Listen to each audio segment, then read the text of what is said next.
ತಿರುಗಿಸ್ತಿದ್ದಾರೆ ಕೋತಿಗಳ ನೀರು ಕುಡೀಲಿ ಅಂತ. ಹಾಗೆ ಗುಟ್ಟಳ್ಳಿಯಿಂದ ವಾಪಸ್ ಬರೋ ದಾರಿಯಲ್ಲೇ ಕೋಟಿಲಿಂಗೇಶ್ವರ ಟೆಂಪಲ್ ಕೂಡ ಇತ್ತು, ಅದು ಕೂಡ ನೋಡ್ಕೊಬರೋಣ ಅಂತೇಳ್ಬಿಟ್ಟು ಕೋಟಿಲಿಂಗೇಶ್ವರ ಟೆಂಪಲ್ಗೆ ಕೂಡ ಹೋಗಿದ್ವಿ. ಈಗ ಕಾರ್ತಿಕ ಮಾಸ ಇದ್ದಿದ್ದರಿಂದ ಶಿವನ ಮುಂದೆ ತುಪ್ಪದ ದೀಪ ಹಂಚಿಸಿ ಪೂಜೆನೆಲ್ಲ ಮಾಡಿಕೊಂಡು ಬೇಗ ಬೇಗ ವಾಪಸ್ ಬಂದ್ವಿ.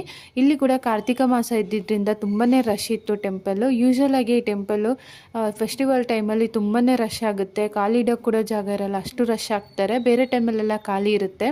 ನಾವು ಆ್ಯಕ್ಚುಲಿ ಯಾವಾಗ್ಲೂ ಫೆಸ್ಟಿವಲ್ ಇಲ್ಲದೇ ಇರೋ ಟೈಮಲ್ಲೇ ಹೋಗ್ತಿದ್ವಿ, ಆರಾಮಾಗಿ ನಿಧಾನಕ್ಕೆ ನೋಡ್ಕೊಬರ್ಬೋದು ದೇವಸ್ಥಾನನ ಅಂದ್ಬಿಟ್ಟು. ಫೆಸ್ಟಿವಲ್ ಟೈಮಲ್ಲಿ ಮಗುನ ಎತ್ಕೊಂಡು ಹೋಗೋದು ತುಂಬ ಕಷ್ಟ ಇಂಥ ಟೆಂಪಲ್ಸ್ಗೆಲ್ಲ.